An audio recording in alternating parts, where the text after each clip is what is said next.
Hello, my name is Josh Norek. I am the president of a music publishing company called Regalias Digitales, which in Spanish means digital royalties. And it's true, we represent many of the biggest Latin artists in the world, but also tons of non-Latin genres and some of the biggest artists in genres like hip hop, rock, pop, even jazz. And today I'm going to speak a little bit about YouTube music publishing royalties and the main royalties for songwriters. There's often a lot of confusion about how YouTube publishing works. I want to speak to that. Our company is a top 10 independent music publisher at YouTube and a top 100 global music publisher with the National Music Publishers Association. So let me just rewind for a moment and explain that at YouTube there are not one, not two, not three, but yes, 4 types of royalties that occur every time a video is streamed in the United States. So if you think of it like a pizza pie that we're cutting into 4 pieces, picture a circular pizza pie here. The biggest piece, 40% of the pizza pie, is going to go to the YouTube channel. Whoever owns or administers that channel is going to collect the video royalties. And then next is another 40% that goes to the master recording or the sound recording. So that's going to be collected by the digital distributor or the record label. Another 5% is going to what's called public performance royalties. You may have heard of societies like ASCAP or BMI. These are a smaller songwriter royalty collected and distributed to the societies. Last but not least, what we specialize in is called the YouTube synchronization royalty.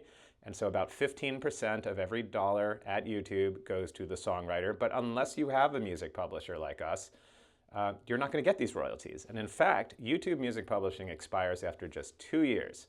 So if you wait too long, you're not going to get paid these royalties. They will expire.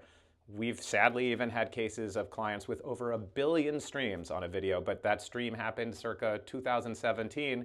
Guess what? We can only go 2 years back with retroactive royalties, meaning today being 2026, we can go back to 2024. The rest of the royalties would be gone.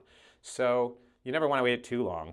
And one thing that makes us a little different than many other music publishers is we are very aggressive with what's called manual claiming of user-generated content. And what that means is that separate from claiming the official music videos with YouTube, when people post a cover version or an instrument tutorial or a live version, unless a music publisher makes what's called a manual claim made by a human being, AI cannot actually do this, unless a human makes a manual claim, there's no monetization or advertising shown on the user-generated content. So we're able to increase earnings significantly for clients because we are so aggressive with going after user-generated content. And that's something certainly that our clients appreciate. We're also very aggressive with addressing something called mismerges. And at YouTube, unfortunately, if I wrote a song called I Love You and someone else writes a totally unrelated song called I Love You, sometimes there's just bad data. The songs get crossed, no one gets paid because the song is now in conflict. We are very aggressive with reviewing conflicts